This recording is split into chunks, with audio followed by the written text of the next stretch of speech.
mudou, os sinais estão cada vez mais evidentes. E uma pergunta ecoa no coração de muita gente: estamos vivendo o fim dos tempos? Sejam todos bem-vindos ao Voz do Reino Podcast, o lugar onde a verdade é anunciada sem medo. No episódio de hoje, vamos falar sobre escatologia, profecias bíblicas, sobre o arrebatamento, a tribulação e os sinais que antecedem a volta de Cristo. E para essa conversa especial, eu hoje recebo o pastor Carlos, que está junto conosco. Amém? Amém. Boa noite a todos que estão nos acompanhando. Estou muito feliz de poder fazer parte deste programa, onde iremos falar da palavra de Deus. A palavra de Deus é aquilo que nos edifica, nos transforma e nos faz fortalecidos cada dia mais.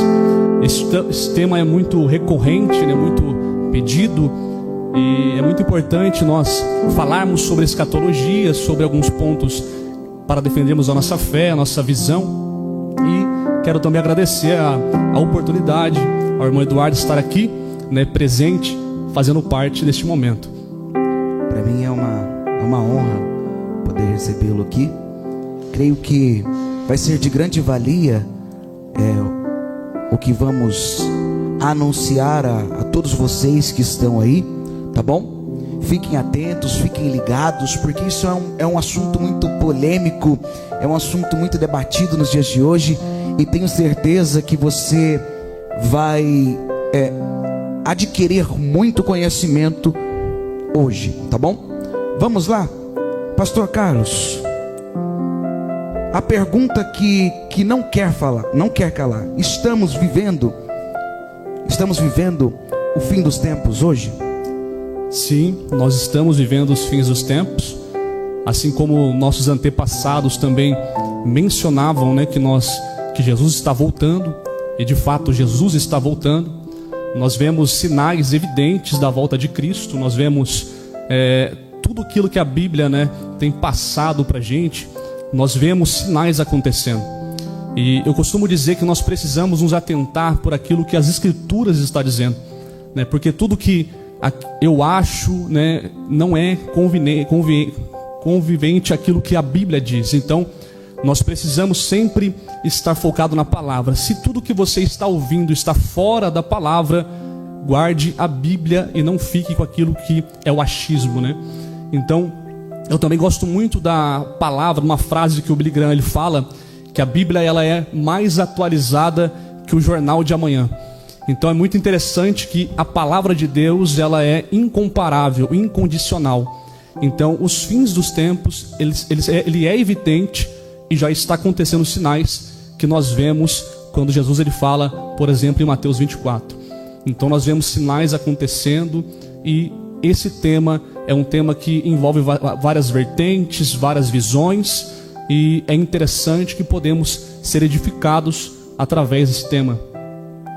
Isso é interessante, que o que o pastor Carlos disse nos dias atuais tem muitas pessoas usando o achismo, o eu acho, e vamos dizer assim que o eu acho é o pretexto para o erro, O que ele disse é fundamental, é Bíblia, Então vamos lá, pastor, eu tenho uma pergunta para dizer. Vamos começar pelas simples, Vamos começar devagarzinho, porque escatologia é difícil. O que é escatologia? O que o tema tem ainda de tão relevante nos dias de hoje? Boa pergunta. Escatologia, ela vem da origem grega derivada de eschatos, que significa último, extremo, máximo. E a logia vem do estudo, tratado, discurso, e nada mais é do que o estudo das últimas coisas, dos últimos acontecimentos finais. Tudo descrito na palavra de Deus. E quem estuda escatologia não deve produzir arrogância teológica, mas uma vigilância espiritual. Isso é interessante. Escatologia é a junção então de duas palavras do grego. Isso é interessante. Pastor Carlos, Uma pergunta que não quer calar é: o céu e o inferno devem ser entendidos como os lugares físicos ou estados espirituais? Eles devem ser entendidos também, né, como lugares ali espirituais, né, também devido ao que a palavra de Deus fala, mas o céu é real, né? O céu ele é real, ele é físico também, porque fala sobre as ruas de ouro, fala sobre as moradas. O inferno também é real, o lago de enxofre já está aguardando ali o decreto final. Então eu vejo também como os dois lados, né? Então, tanto espiritual como também algo físico que nós poderemos adentrar e fazer habitação, né? Então, esse estudo também sobre, né, voltando para aquilo da escatologia, ela fala sobre a volta de Cristo, também fala sobre arrebatamento, também fala sobre o milênio, também fala sobre a grande tribulação, também fala sobre o juízo final, sobre o novo céu, a nova terra. E essa pergunta é interessante, né? Muitas pessoas confundem, né, a volta de Cristo, como vai ser, confundem com algumas questões fora, né? Que alguém passa um conhecimento, às vezes não está fundamentado na palavra, e está um questionamento, e várias perguntas soam na nossa mente, como essa, por exemplo, né, se o céu ele é só físico ou se ele é só espiritual. Eu vejo como ambos, né, porque isso se compõe e se mantém conforme a palavra de Deus. Sim, acredito também nesse mesmo ponto, até porque o próprio Jesus ele vai dizer lá em João, né? Na casa de meu pai há muitas moradas, né? Estamos falando de algo físico, né? Acredito que ele seja no modo tanto quanto espiritual, também quanto físico, né? Que nós vamos ver também em Apocalipse capítulo 21, 22, onde que ele vai descrever a questão da nova Jerusalém, né? E em Mateus também 25, 41, que ele vai falar sobre a questão do fogo eterno. Você já vê que é algo que é também espiritual, né? Então, isso é muito interessante, esses textos, para que a gente venha entrar na luz da palavra. Que nem o pastor Carlos acabou de dizer, muitas dúvidas geram, porque as pessoas, elas colocam em suas cabeças o achismo, né? Eu acho, e aí acaba, além de ela colocar o eu acho, acaba confundindo as pessoas que estão ali escutando. Por isso, irmãos, sempre estejam com a palavra de Deus, tá bom? Pastor Carlos, existe um fim do mundo literal ou pode ser simbólico? Existe algo literal, mas o fim do mundo ele é evidente, ele vai acontecer, e a gente sabe que a palavra de Deus ela fala sobre isso, e literalmente vai acontecer. A própria Escritura ela fala sobre isso, o próprio em Apocalipse fala sobre isso, né? Também em Tessalonicenses nós temos bases bíblicas que falam que o fim está próximo, o fim do mundo vai acontecer, haverá julgamento. Então sim, ele é literal. Sim, é. Então os irmãos se preparem aí. Porque também acredito nessa mesma linha de raciocínio que o pastor Carlos. Então, meus irmãos, breve Jesus vem buscar a sua igreja, queira você acredite ou não. Uma coisa que eu achei bem interessante, pastor Carlos, tem um pastor que se chama Rodrigo Silva, não sei se já ouviu falar dele. Sim. Da Adventista. Ele estava conversando com um cientista, não sei se você já viu esse corte. Ele estava conversando com um cientista e ele dizendo: rapaz, eu considero você um cara muito inteligente, considero você um cara estudioso, né? Tem uma boa família e tal. E foi colocando, né, as colocações do rapaz, né, do cientista. E ele foi falando também: eu também me considero no mesmo ponto, né? Também me acho também e tal, em certo ponto. E o que foi que me chamou muita atenção é que ele disse assim para o cientista: ô Carlos, que o nome do cientista era Carlos. O nome do cientista era Carlos. Ele falava assim: ô Carlão, uma coisa que é tão interessante é que se o seu ponto de vista tiver certo, Jesus não voltar, para mim nada muda. Mas Se o meu ponto de vista estiver certo, aí você está perdendo muita coisa. Glória a Deus. Isso é tão interessante. Então, meus irmãos, para quem esteja assistindo que não acredite na Bíblia, se você pegar todos os textos, a Bíblia, de Gênesis até Apocalipse, todas as coisas que foi dita ali, que nem foi dito pelo nosso pastor Carlos de Billy Graham, tudo está acontecendo. Tudo está acontecendo. Então a Bíblia, ela é muito mais atualizada que o jornal de hoje e o jornal de amanhã, que ainda vai acontecer. Tá bom? Pastor Carlos, vamos lá. Eu também acredito nessa linha da questão do ser, de ser algo literal, né? Acabei de dar algumas menções. Segundo Pedro 3:10, ele vai dizer sobre os elementos de dissolvção, né? Dissolvção. E também Apocalipse capítulo 21, versículo de número 1, vai falar sobre os novos céus e nova terra. Mateus 24:29, o sol escurecerá e as estrelas cairão, né? Isso aí eu vou deixar pro pastor Carlos dando as referências pra gente aí, tá bom? Pastor Carlos, estamos vivendo sinais dos fins dos tempos hoje? Sim, nós estamos. Mateus 24, Jesus está respondendo a perguntas dos discípulos, e ali ele começa a falar sobre o fim dos tempos, ele fala sobre a sua volta, ele começa a falar também sobre os sinais proféticos. E eu acho interessante que quando Jesus começa a falar dessas coisas, ele causa um certo espanto no povo, né? Quando a gente fala de fins dos tempos, chega daquele friozinho na barriga, né? A gente fica aquele frio na barriga pensando, e agora? Né? Na igreja é muito pregado isso, examine-se, né? Pois o homem é si mesmo. Olhe para si, como você está, como está preparado para se Jesus voltar hoje. A grande pergunta no meio do pentecostalismo é essa, né? Você está preparado se Jesus voltar hoje? Mas eu acho interessante que quando ele começa a falar sobre, né, os falsos profetas, ele fala sobre a perseguição da igreja, ele fala sobre guerras, ele fala sobre fome, ele fala sobre a grande tribulação. Mas uma coisa incrível que Jesus fala é Mateus 24:30. Então aparecerá no céu um sinal do Filho do Homem. E ali todas as tribos da terra se levantarão e verão o Filho do Homem vindo nos céus, né, vindo sobre as nuvens dos céus com poder e grande glória. Então é interessante que Mateus 24 é Jesus revelando que antes da coroa haverá turbulência no mundo.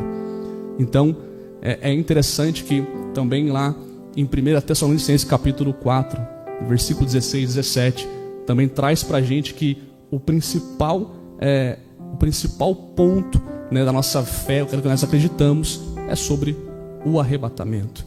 Então eu acho interessante que sim, né, os fins dos tempos aqui estão evidentes para a gente, e Jesus está trazendo para a gente alguns pontos bastante interessantes.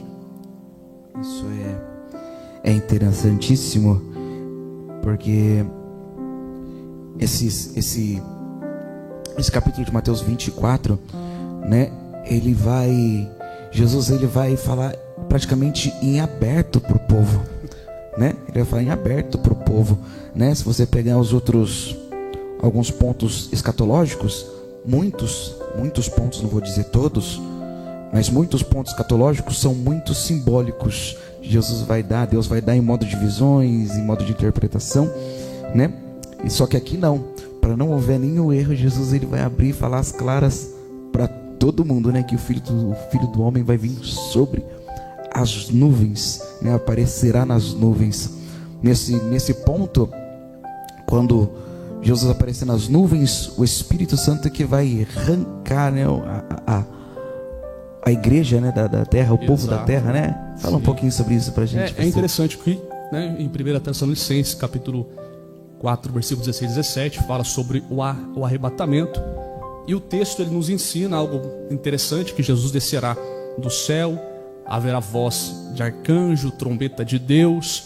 Então você imagina, né, a igreja ali, e de repente aquela trombeta soando. Eu costumo ver algumas pegadinhas por aí, né?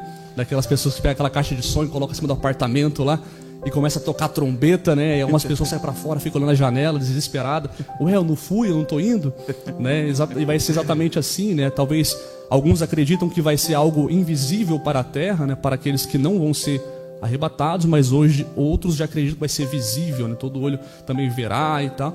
Então tem coisas que a gente vai olhando para a Bíblia e vamos desmiuçando o texto, né?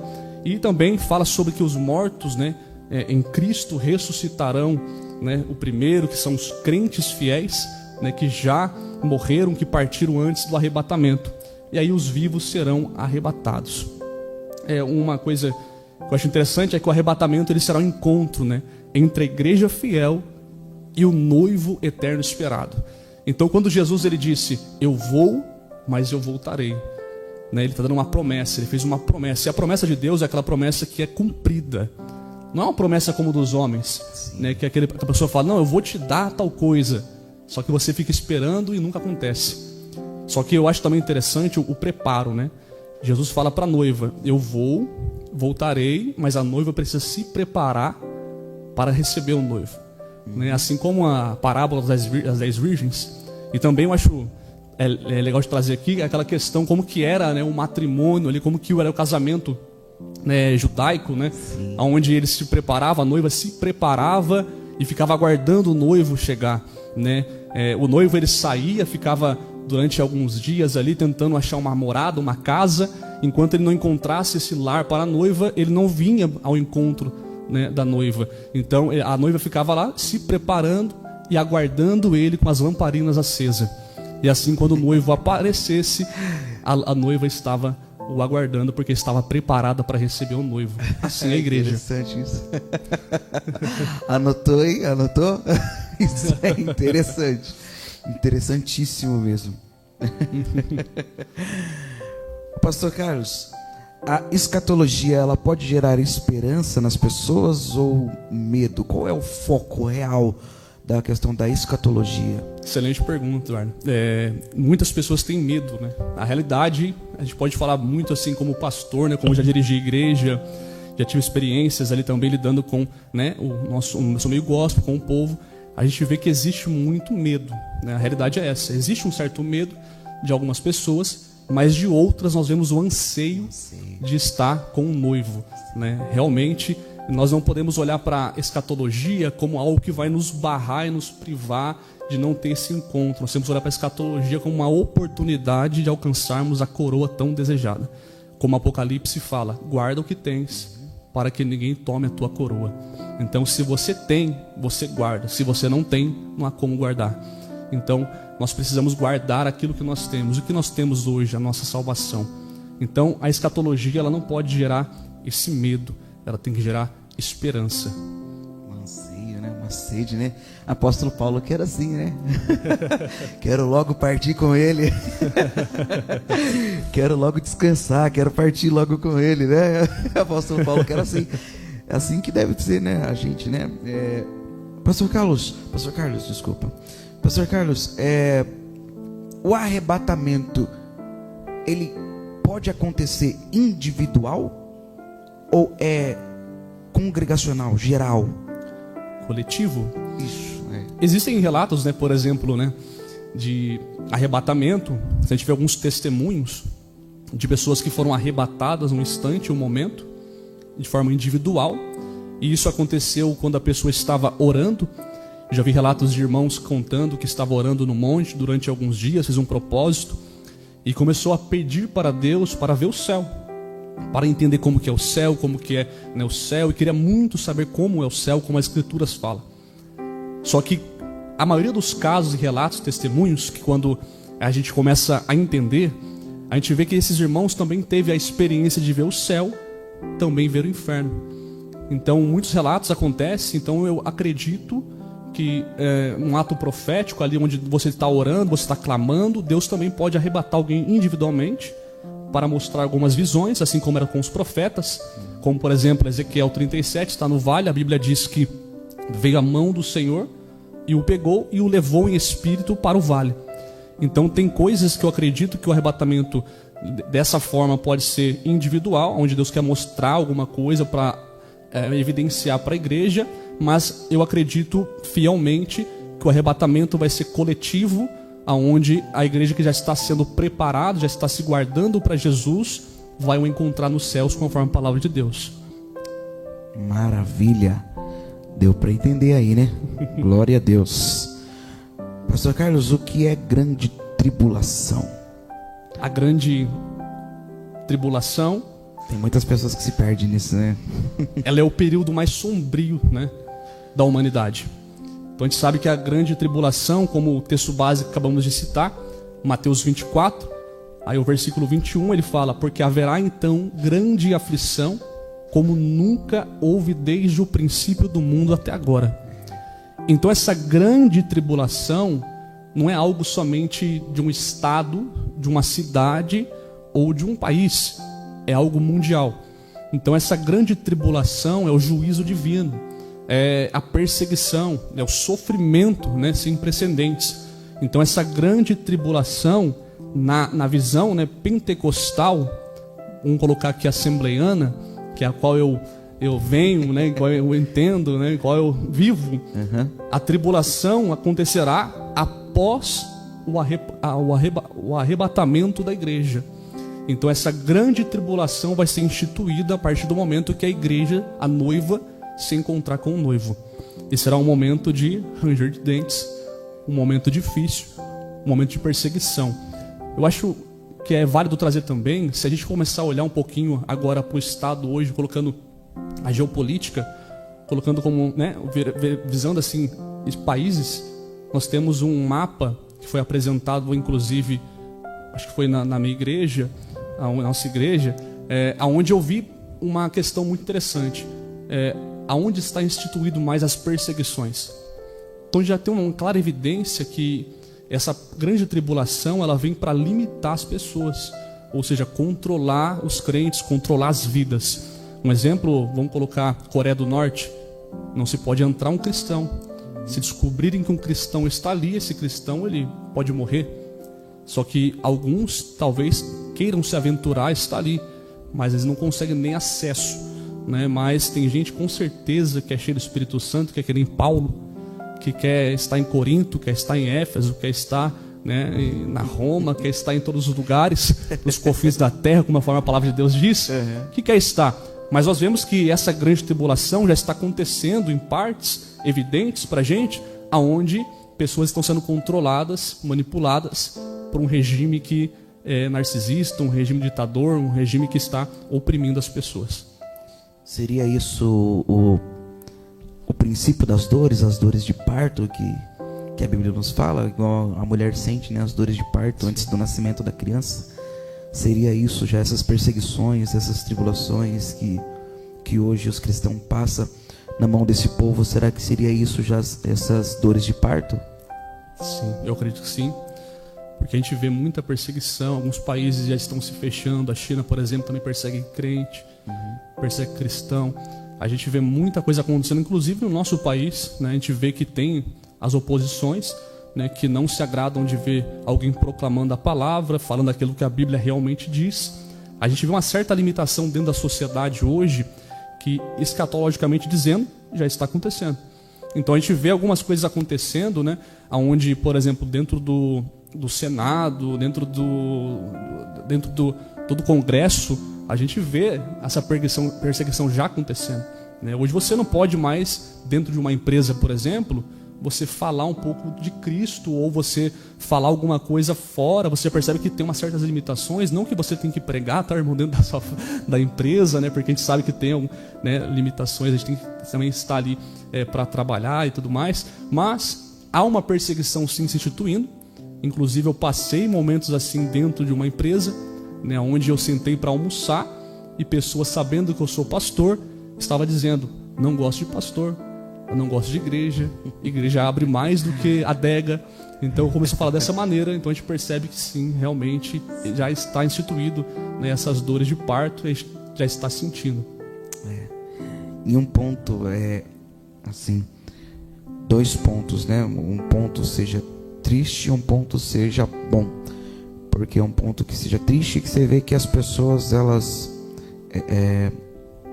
não têm trava na língua, não para, todo momento, a qualquer ponto, elas vão de qualquer jeito tentar te atingir, né, te parar, né? Isso aí já passei também por várias vezes, já também em trabalhos também, que Vou falar para você, só o sangue do Cordeiro mesmo para nos dar graça. Verdade. Só o sangue do Cordeiro. E um ponto que é bom é que a profecia da Bíblia ela está se cumprindo. Exatamente. Né? A profecia, a palavra do Senhor, ela está se cumprindo referente a isso. Então acho que é um ponto que não sei nem se posso dizer que é bom, né? Vamos lá, pastor Carlos. Uma pergunta que você já meio que já respondeu, mas acho que seria até bom a gente detalhar esta pergunta. O arrebatamento, no seu ponto de vista, ele acontecerá antes, depois? Tem gente que acredita que é no meio, né? Que é o meso, né? O meso, né? É o pré, o pós e o meso, né? Qual é o seu ponto de vista nesta linha teológica? Bom, meu ponto de vista é ser pré-tribulacionista, né, onde eu acredito que a igreja não passará pela tribulação. E eu acredito porque a Bíblia fala: se você guardar a palavra, eu te guardarei do dia da angústia. Então eu acredito que a igreja não passa pela tribulação, né? Alguns acreditam, algumas vertentes da teologia, né? Algumas vertentes ali falam, né? Como, por exemplo, o pré, o pós e o meso, né? Então o meso é aquele que está no meio. Alguns acreditam que vão ser arrebatados durante a tribulação, e outros acreditam que vão ser pós a tribulação. Então alguns acreditam que a igreja vai passar pela tribulação, e outros acreditam que não. Eu guardo, né, aquilo que eu acredito e confio, conforme base bíblica, conforme a Escritura, que a igreja ela não passa pela tribulação, e ela se encontra com Cristo nas nuvens antes da tribulação. Maravilha. Isso é tão interessante que tem o reverendo Napoleão Falcão. Ele diz bem assim, ó, que Apocalipse capítulo de número 3, né, ele vai dizer que como guardar essa palavra da minha paciência, eu também te guardarei da hora da tentação, né? Se fosse para a gente estar passando por este período tribulacional, ele não estaria mas ele estaria na hora da tribulação. Exatamente. Né? Se a gente pegar também Apocalipse capítulo de número 4, versículo de número 1, se não me falha a memória, João ele vai escrever, está escrevendo o texto, e a palavra vai dizer que o Senhor vai dizer para ele assim: subcar, né? Arrancado, tirado, vir para cá. Então, se você pegar para você ver, já não tem ali mais a igreja ali, né? Ele vai falar sobre ele vai ver uma porta aberta que está em Mateus 3, desculpa, em Apocalipse 3, e já no capítulo de número 4 ele vai ver essa porta que está aberta lá no céu, né? Então aí Jesus diz para ele, né, o anjo diz para ele: subi cá, e ali ele vai começar a ver, escrever as coisas, né? Referente a isso, se não me falha a memória, do capítulo 4 em diante ele já não tem mais anunciamento, pronúncia da igreja, né? No capítulo 1 a igreja é introduzida, 2 e 3 ali é mencionada, no capítulo 4 é arrebatada e já não tem mais igreja. E a igreja acho que apareceu no capítulo de número 19, né? Se não me engano, nas bodas do Cordeiro, né? Até porque lá também, Tessalonicenses capítulo de número 5, versículo de número 9, vai dizer que Deus não nos destinou, travou a língua aqui, destinou para a ira, né? Fala um pouco sobre isso, pastor, pra gente. Deus ele não nos destinou para a ira, né? Porque Deus ele tem uma relação com a igreja, conosco, e ele vai nos prever. O maior sacrifício já foi feito na cruz do Calvário. A Bíblia fala: se a gente crer, se batizar, seremos salvos. Quem não crer será condenado.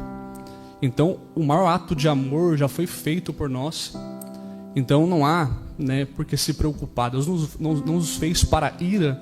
Quando Ele fala isso, é porque Ele está nos guardando, né, da hora da angústia. Porque Ele não quer que nós passamos pela tribulação, acreditando que nós estamos guardando as Escrituras, a palavra de Deus.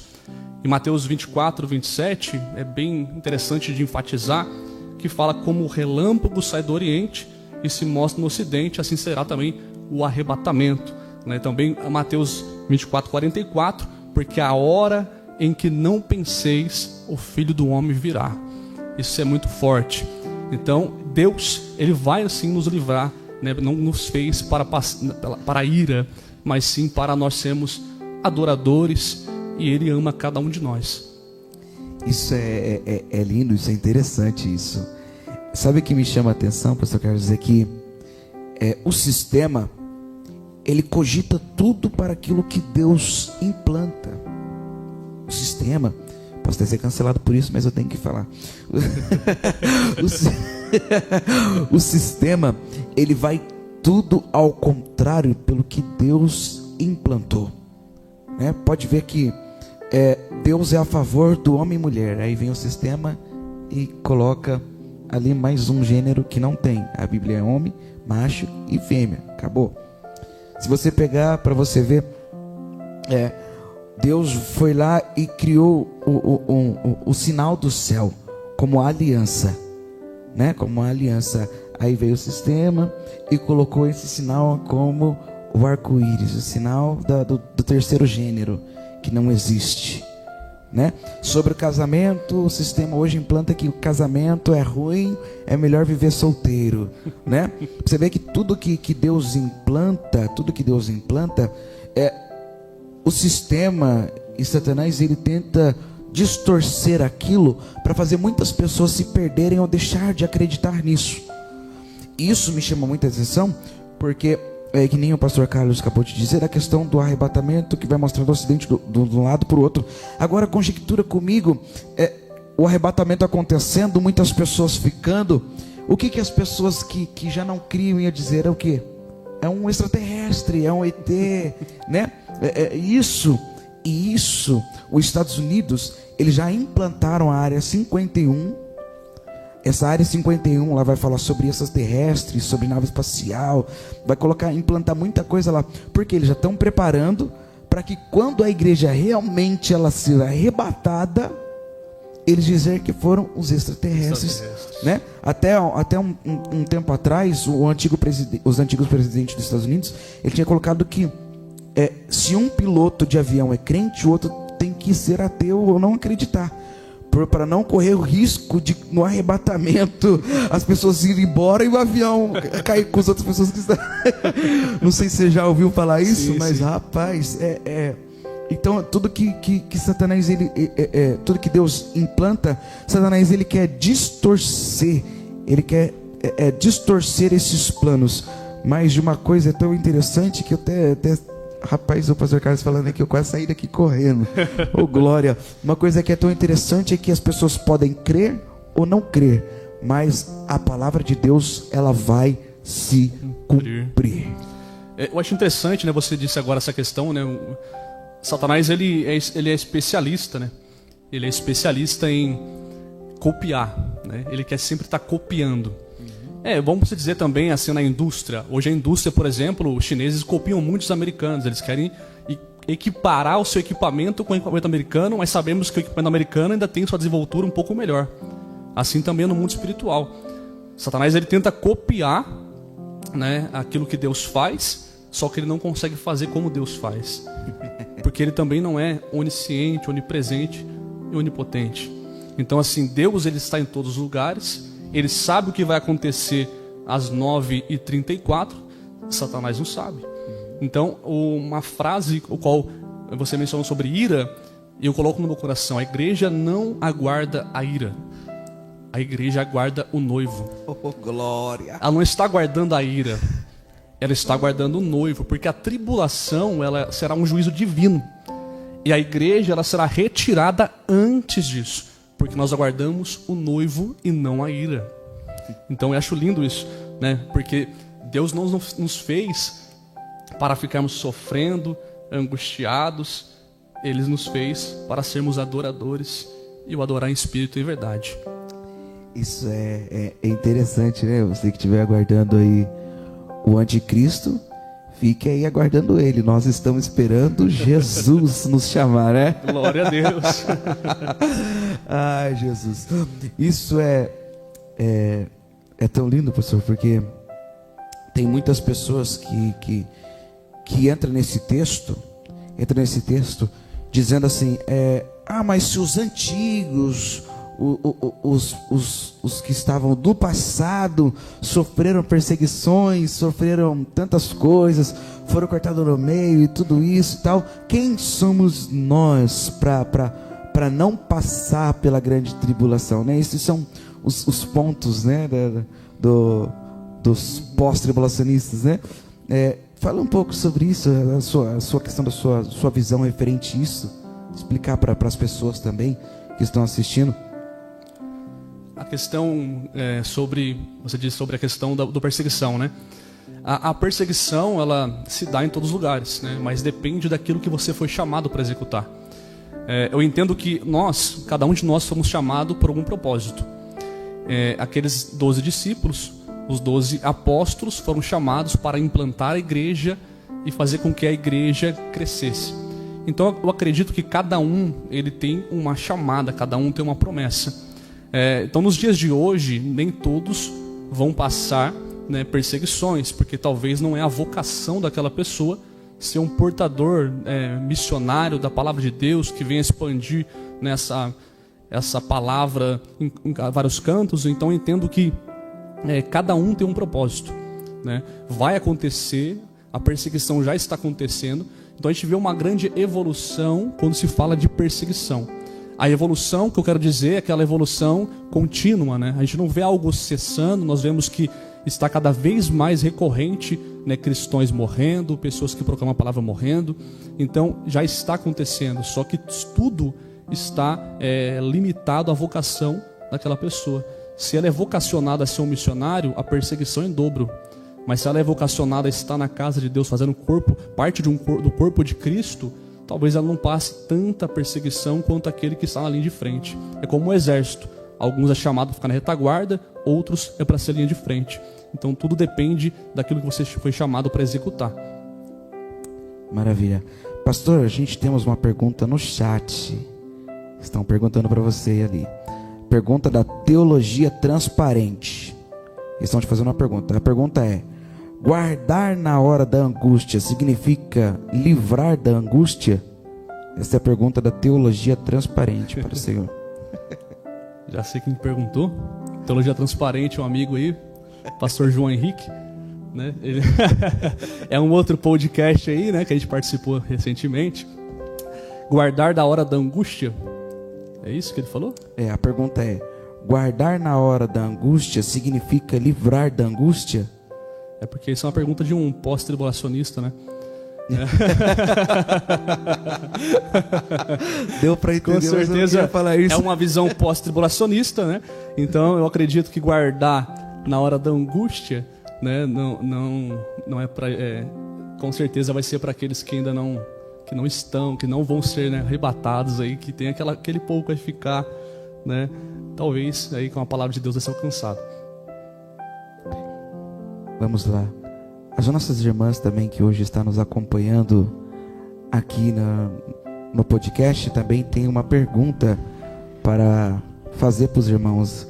A primeira pergunta é da missionária Leila, isso? Fique à vontade, tá? Boa noite, a paz. Eu gostaria de saber qual é o maior marco que Deus nos deixou através do estudo da escatologia. Boa pergunta. O maior marco que eu acredito é a volta de Cristo, né? Ele disse que ele vai buscar a igreja. Então, o maior marco que eu acredito é a volta de Cristo. E também, lá quando nós acreditamos no que? Jesus ele vai vir buscar a noiva e depois ele vai voltar com a noiva, né? E vai ter, né, o grande trono, né, depois o grande tribunal, onde vai acontecer. E eu acho que o maior marco, né, que a igreja vai passar é quando ele voltar com o noivo, a igreja, os anjos e o noivo, né, para passar ali pelo grande julgamento, onde os ímpios serão todos julgados. Esse é um marco muito importante para aquele que acredita em Deus, né, eu venci, eu consegui. Glória a Deus. Tem outra? Eu queria saber o que é o milênio. Milênio? Boa pergunta. Deixa eu entrar aqui nos estudos. O milênio são os 1000 anos, né? Em Apocalipse 20, versículo 1 até o 6, ele fala: e viveram e reinaram com Cristo durante 1000 anos. Então, o milênio é um dos temas mais importantes da escatologia bíblica. Ele traz um fundamento muito interessante, uma visão, né, que o milênio ele é literal, ele é algo futuro, ele é algo terreno, também é governado por Jesus. Então, o milênio vai ser quando Cristo vai instituir ali o seu reinado, aonde ele vai se assentar no trono de Davi e ele vai reinar sobre a terra. E aí as pessoas verão realmente como que é um reino sendo dirigido pelo próprio Senhor Jesus. Então vai ser algo ali onde Jesus ele vai estar reinando e durante esses 1000 anos, né? Então milênio significa 1000 anos. Então durante esses 1000 anos Jesus estará reinando e o mundo finalmente vai conhecer um governo perfeito. Oh, glória. Antes de já passar para mais uma pergunta para vocês aí, eu só queria abranger, como a gente falou sobre a questão do milênio, uma coisa que é muito interessante. As pessoas que ficarem, elas vão ter mais uma oportunidade? Acredito que sim. As pessoas que ficarem vão ter mais uma oportunidade. Eu acredito que sim, que elas vão ter mais uma oportunidade de aceitarem, né, a palavra de Deus e se converterem. É que tem muita gente que não acredita no reino milenar, né? Sim. Tem muitas pessoas que não acreditam. Até tive um pastor que ele não acreditava que as pessoas que ficarem, elas iam ter outra oportunidade. Eu falava assim, eu, na luz da palavra, né, mostrava que ainda teria a questão de oportunidades, né? Uhum. Vai acontecer ainda muita coisa ainda depois do arrebatamento. Tem muita coisa ainda para acontecer. Amém? As irmãs, mais uma pergunta? O que o estudo da escatologia faz de impacto no meio cristão?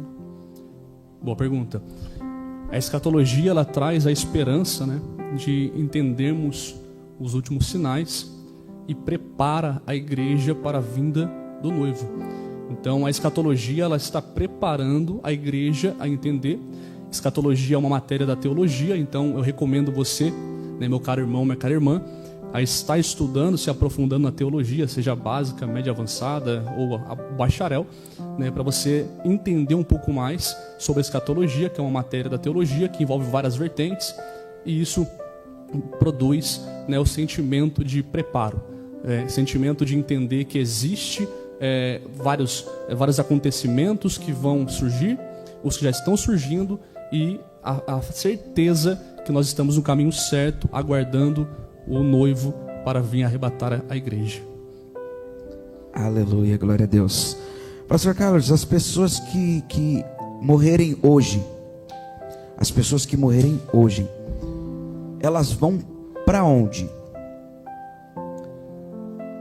Elas vão para o céu. Tem gente que acredita, né, por exemplo, uma visão, vamos colocar, tem pessoas que acreditam, como alguns irmãos de outra crença, que aquele que morre hoje fica dormindo, sono profundo, vagando. Mas eu acredito, né, que quando nós morrermos, num piscar de olhos, estamos com o Senhor Jesus Cristo. Aí, tu também um banho aqui. É o azeite, ô glória. Ai. Tem pessoas que acreditam que depois da morte a alma fica vagando ainda, né? Aí até fala ainda assim, se você não obedecer, eu vou voltar a puxar seu pé. Ai, Jesus, isso é até interessante, que de Gênesis até Jesus, as pessoas iam pro Hades, né? Uhum. E depois de Jesus até a consumação dos séculos, já estão no paraíso. Isso é tão interessante que nesse ponto escatológico tem pessoas que acreditam que, por causa da fala de Paulo, acreditam que depois da morte elas vão estar dormindo lá. Qual é o seu ponto de vista, pastor Carlos, sobre isso? Não, a gente pode pegar um exemplo muito claro, né? Quando Jesus ele vai ser crucificado, ali tem 2 ladrões. Um deles vai se lembrar e olhar para Cristo e falar, né? Senhor, lembra-te de mim quando entrares no teu reino. Jesus olha para ele e fala, hoje mesmo estará comigo. Ou seja, quando você morre, você já está com Cristo, né? Tem gente que acredita que está dormindo, né? Outros, né, acreditam que é universal, entende um pouco, né, diferente nessa visão, mas a visão que eu tenho, a visão que eu levo, né, escatologicamente dizendo, é que quando a gente morrer, estaremos com Cristo no piscar de olhos também. Isso é tão interessante que nós vamos... A questão que Paulo está dizendo de estar dormindo, não é uma questão física, né? Não é questão que vai realmente estar dormindo, né? Que ele está dizendo que é no modo de descanso, né? Quando a gente está dormindo, a gente já está descansando, né? Lá, a partir do momento que a gente já morremos em Cristo, isso é bom enfatizar, morremos em Cristo, nós já vamos estar descansando. Até porque senão não teria lógica, né? Jesus dizer para o ladrão, hoje mesmo tu estará comigo, sendo que ele vai estar dormindo, né? Não teria lógica nenhuma essa fala de Jesus. Ele disse, né? Hoje estará dormindo comigo. Então ele disse, hoje estará comigo. Não teria muita lógica. Abraão também, quando Abraão disse lá, né, para o rico, né? Lá já tem os profetas, né? Já tem o povo pregando, né? Se você não acreditar, não vai adiantar nada um morto voltar lá para... Então você já vê que as pessoas ali não estão dormindo, né? Elas já estão sentindo tudo que para onde ela foi designada, né? O que me chama a atenção é sobre as 2 testemunhas. Fala um pouco para a gente. Tem muitas pessoas que se perdem, né? Não é que se perdem, né? A pessoa às vezes ela tem uma visão mais, não sei se eu posso dizer assim, mais rasa referente a esse ponto. Eu queria que esclarecesse um pouco para a gente, para os irmãos que estão aí, o seu ponto de vista referente às 2 testemunhas.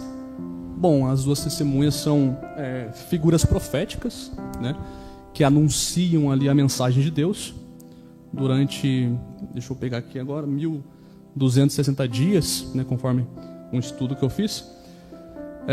Vestidas de pano, de saco, né, com autoridade de ferir a terra com pragas. Elas são mortas pela bestas, mas ressuscitam após 3 dias e meio subindo ao céu, né? Essa é uma visão adventista, né, uma visão, né, talvez a adventista, por exemplo, ela traz essa visão como o grande conflito, né, mas Moisés e Elias interpreta literalmente como a associação de 2 profetas baseados em seus poderes, né? Não sei qual é a sua visão sobre isso, mas a interpretação que eu tenho que representa a igreja e o outro grupo representa os fiéis que pregam a verdade. Então um lado representa a igreja e o outro representa os fiéis que pregam a verdade. Sim. Aí tem gente que se limita pela questão do poder, diz que as 2 testemunhas são 2 pessoas, que é Moisés e Elias, né? Moisés e Elias. Moisés e Elias. Mas se fosse Moisés e Elias, a Bíblia ela ia se contradizer. Exato. Ela ia se contradizer, porque Moisés morreu. Sim. E a Bíblia diz que ao homem só é ordenado morrer uma vez só. Uma vez só.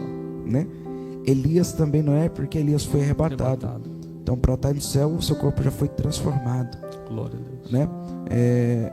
Até em Mateus, Jesus vai dizer que Elias ele já veio e eles não entenderam, né?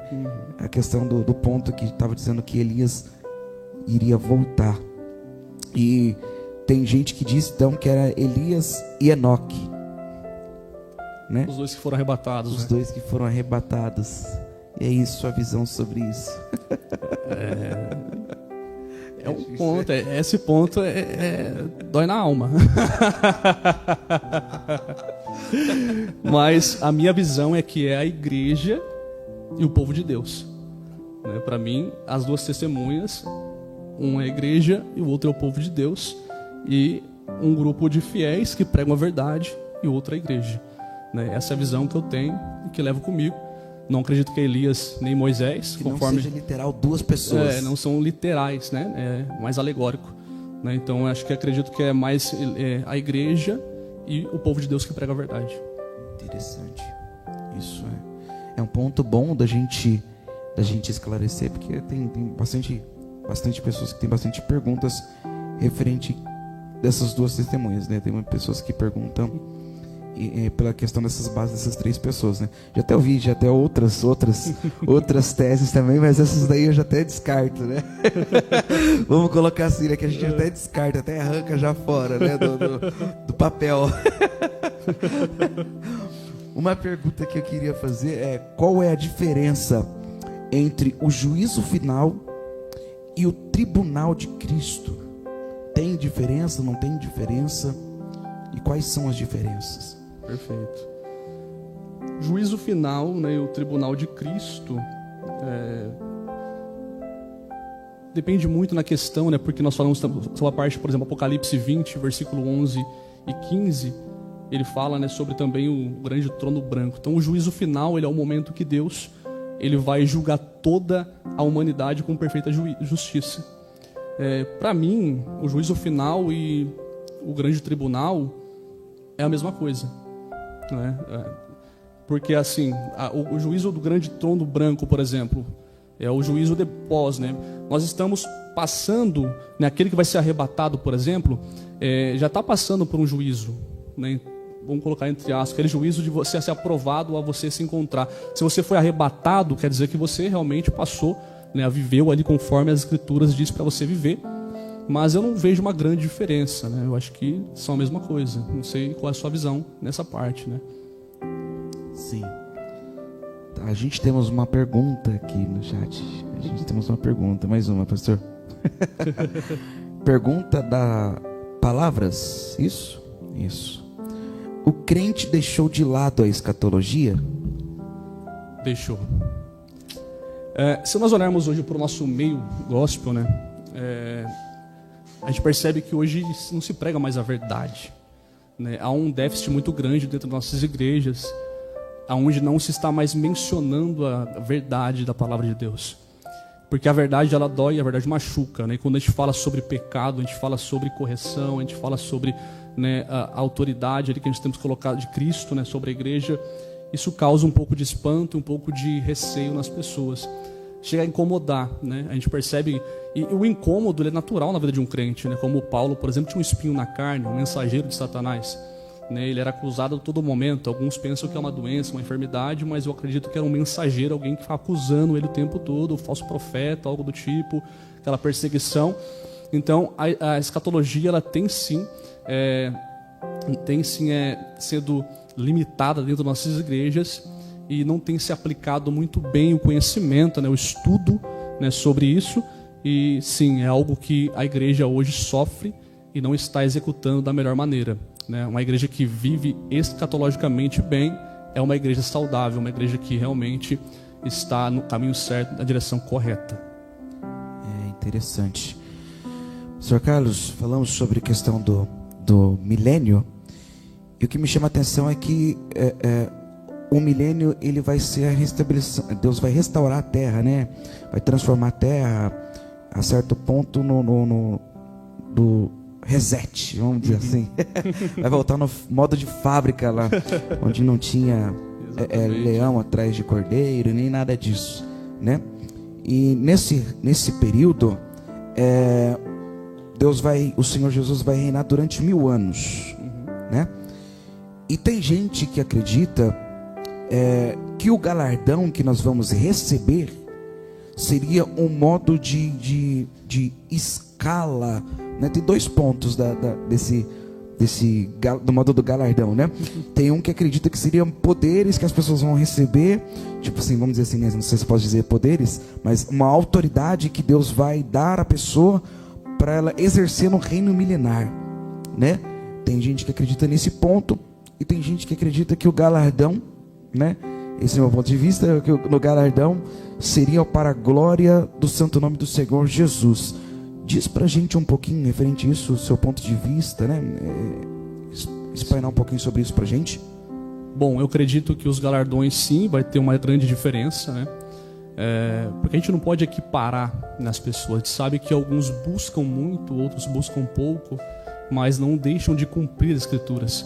Então eu acredito sim que será algo que destaca, né? Porque a gente sabe que quando né, Apocalipse 20 ali, versículo 4, a igreja será glorificada e reinará com Cristo.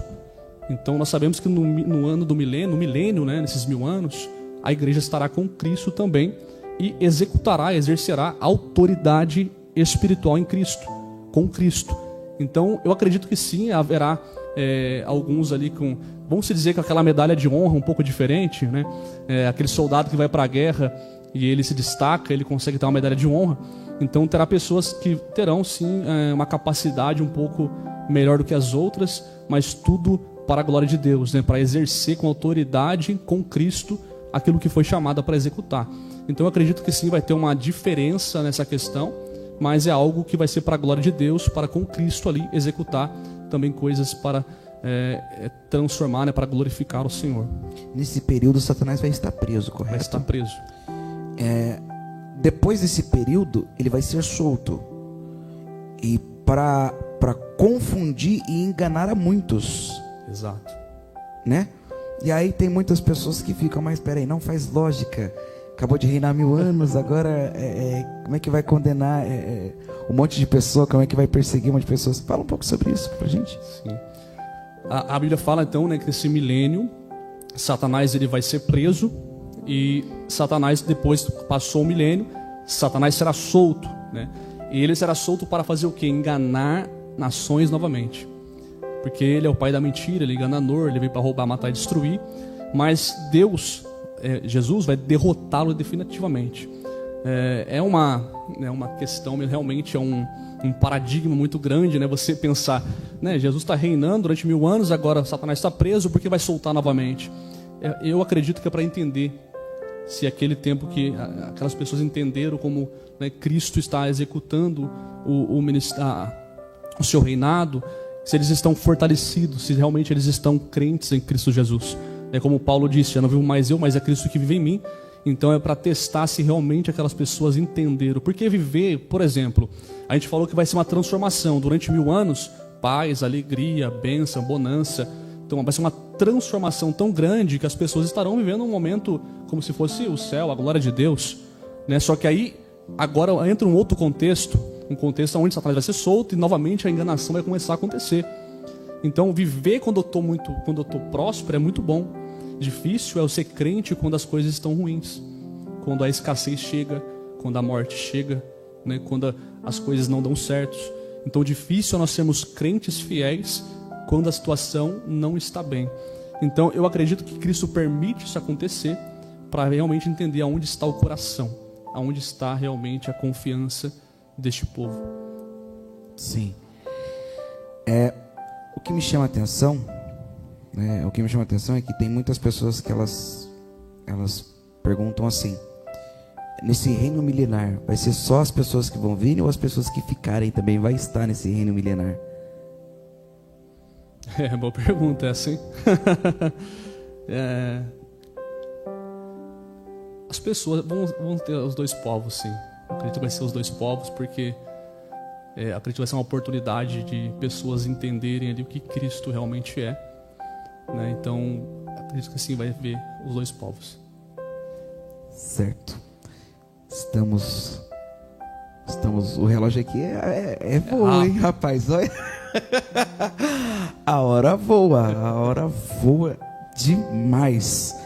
Acho que eu vou fazer a última pergunta para você, da questão, acabou o reino milenar. Tem muitas pessoas que entendem o Armagedon com Gog e Magog, a luta de Gog e Magog, né?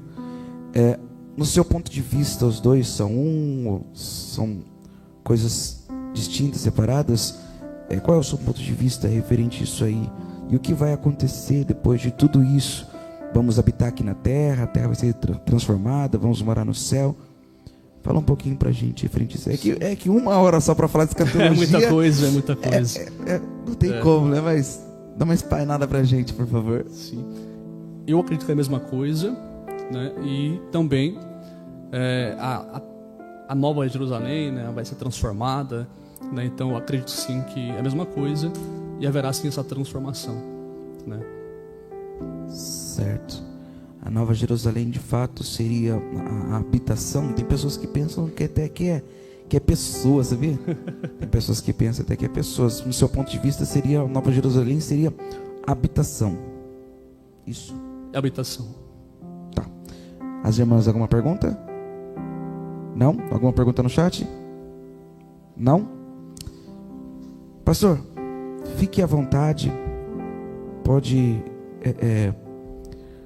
anunciar aos irmãos suas redes sociais, tudo certinho para seguir você lá, tá bom? Para seguir o pastor lá. Prega aí, é difícil trazer os irmãos aqui, rapaz. Os irmãos é difícil, tem que ir um mês antes para poder trazer. Bom, fico muito feliz, muito obrigado pela oportunidade. A gente sabe que a escatologia é um estudo muito amplo, tem várias vertentes, várias crenças ali, várias teologias em cima disso. E é um tema bastante abrangente, é um tema que envolve várias partes. Eu fico feliz de falar sobre isso, um pouco do conhecimento. Ainda confesso que sou aquele que é estudioso, que sempre está estudando, sempre está aprendendo. Por mais que a gente tenha um cargo eclesiástico, a gente prega a palavra de Deus, sempre eu acredito que a gente tem que estar aprendendo, se desenvolvendo cada vez mais. Porque a palavra de Deus, ela se renova. Como assim? O modo de fala da palavra, ela vai se transformar. Há 3.000 anos atrás, por exemplo, era de um jeito. Hoje, ou 2.000 anos atrás, é de um jeito. Então, hoje é de outro jeito. Então, assim, cada etapa, cada era, a gente aprende um pouco mais, de entender. Então, a Escritura, a gente precisa imergir na Escritura, fazer uma boa exegese da palavra, para a gente poder trazer o conhecimento bíblico para os irmãos ou para a nossa própria vida. Então, eu fico feliz de estar participando. Quero deixar aqui minha rede social, é PR Carlos Ramos _ PR Carlos Ramos _ é meu Instagram, tá? Se você puder me seguir, poder estar ali compartilhando, alguma dúvida, estarei disponível para a gente poder bater um papo, conversar, É sempre bom estar trazendo conhecimento, aprendendo, agregando, Então, fico muito feliz. Evangelista Eduardo, profeta de Deus, pregador, prega muito, Pode chamar ele para pregar na sua igreja também, recomendo para você aí, pastor, pastora, uma bênção de Deus. Muito obrigado. Sou seu aluno, pastor. Te sigo lá, eu só fico lá pegando os seus estudos lá, fico só anotando. Falei, rapaz, de onde esse homem tira isso? Meus irmãos, vocês também que estão aí, tá bom? Segue a gente também lá nas redes sociais, tá? No Instagram lá, @Voz do Reino Podcast, e também no canal no YouTube, tá bom? Tenho certeza que vai ser de grande valia, tá? Logo após vai estar lá nas plataformas para vocês estar acompanhando, tá bom?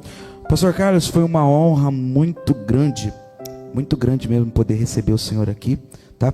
Que o senhor possa abençoar grandemente a sua vida, a sua casa, a sua família, o seu ministério, tá bom? Que o senhor venha continuar te usando grandemente, e Pássaros de Ferro vai te levar para todos os cantos aí brevemente, tá bom? Que Deus abençoe a cada um dos irmãos e leve os nossos abraços para todos vocês, tá? Breve vai ter os nossos próximos capítulos aí, tá bom? Do podcast. Vai estar apresentando a missionária Rosane, tá? Vai trazer uma convidada especial que eu vou deixar de surpresa para vocês aí, tá bom? Fiquem seguindo a gente lá que vocês vão ficar por dentro, tá bom? Obrigado a todos, um forte abraço, que Deus abençoe a sua vida.